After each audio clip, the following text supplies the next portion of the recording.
आज की वीडियो के लेक्चर में हम आयुर्वेद के बहुत ही महत्वपूर्ण विषय औषध प्रक्रिया के दूसरे अध्याय के बारे में जानेंगे। तो इसमें सबसे पहला हेडिंग लिखा है पंचविध कषाय कल्पना। तो इसका सबसे पहला हेडिंग लिखा है कषाय शब्द निष्पत्ति, जिसमें आगे लिखा है कष हिंसाए धातु से कषाय शब्द बना है। कषते कंठ, कष प्लस आय इज इक्वल टू कषाय, जिसका भाव अर्थ होता है कि वनस्पतिक द्रव्य के स्वरूप यानी कि उसके मूल या पत्र आदि को नष्ट करके या कूट पीसकर सेवन योग्य बनाना। तो यहाँ पर कषाय शब्द का जो अर्थ है उसके बारे में बताया गया है। किसी भी वनस्पतिक द्रव्य के असली स्वरूप को कूट पीसकर उसको औषधि के रूप में सेवन योग्य बनाने के लिए जो विधि का यूज किया जाता है उसी को यहाँ पर कषाय के नाम से लिखा गया है, जिसके बारे में आगे एक श्लोक भी लिखा है। कंठस्य कषणात् प्रायो रोगाणा वाष्पे कर्षणात् कषाय शब्द प्रधानयात् सर्व योगेषु कल्प्यते।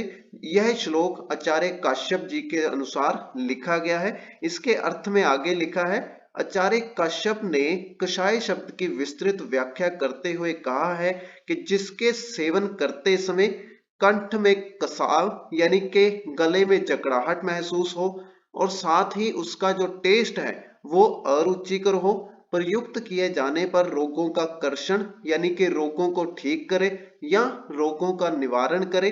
तो इसी चीज को यहाँ पर औषधि या कषाय के नाम से लिखा गया है। इसके अगले पैरे में लिखा है यों तो कषाय शब्द का प्रयोग विभिन्न अर्थों में किया जाता है, जैसे कि कषाय वस्त्र, रस यानी कि टेस्ट जो हमारा कषाय होता है उसको यहाँ पर लिया है। उसके बाद निर्यास, सुरभि आदि। आयुर्वेद चिकित्सा विज्ञान में कषाय का तात्पर्य भेषज की कल्पनाओं से है, तो औषधि को ही भेषज के नाम से लिखा गया है। इसके बाद अगले पैरे के हेडिंग में लिखा है पंचविध कषाय कल्पना एवं गुरुता लघुता। तो इस पैरे में श्लोक से शुरुआत की है। ये श्लोक आचार्य चरक के अनुसार लिखा है, तो इसी का अर्थात अगले पेज में लिखा है, उसी को यहाँ पर देख लेते हैं।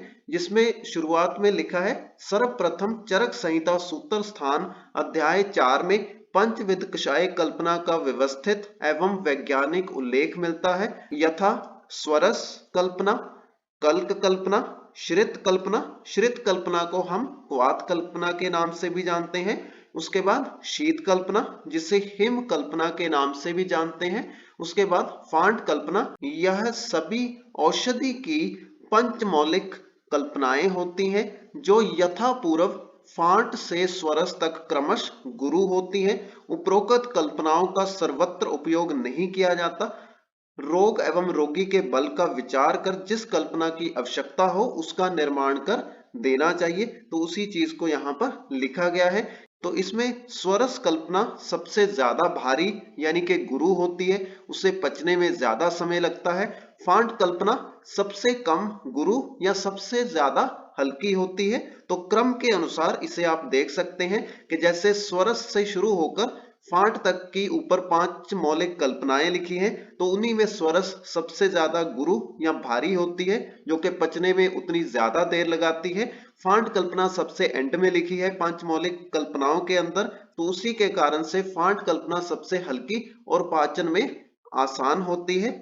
इसके बाद अगले हेडिंग में कषाय योनि के बारे में लिखा है, जिसमें आचार्य चरक ने कषाय निर्माण की 5 प्रकार की योनि बतलाई है, यानी कि उत्पत्ति किस प्रकार के टेस्ट वाले द्रव्यों से होती है, उसी चीज को कषाय योनि के नाम से लिखा है। तो इसमें 5 प्रकार की कषाय योनि के नाम मधुर कषाय, अमल कषाय, कटु कषाय, तिक्त कषाय और कषाय कषाय के नाम से लिखे हैं। उसके बाद यहाँ पर अगले पैरे में लिखा है उपरोक्त योनियां यानी कि उत्पत्ति कारक मधुर आदि पंच रसों से बतलाई गई है, क्योंकि लवण जल में पूर्ण रूप से घुल जाता है, इसीलिए इससे ना तो स्वरस ना ही कल्क आदि किसी भी प्रकार की कल्पना का निर्माण किया जा सकता है। तो इसी के साथ हमारी इस वीडियो का टॉपिक यहीं पर समाप्त होता है। अगर आपको वीडियो अच्छा लगा तो वीडियो को लाइक करें और इसी प्रकार की आयुर्वेद से संबंधित जानकारी को निरंतर प्राप्त करने के लिए हमारे YouTube चैनल को सब्सक्राइब करें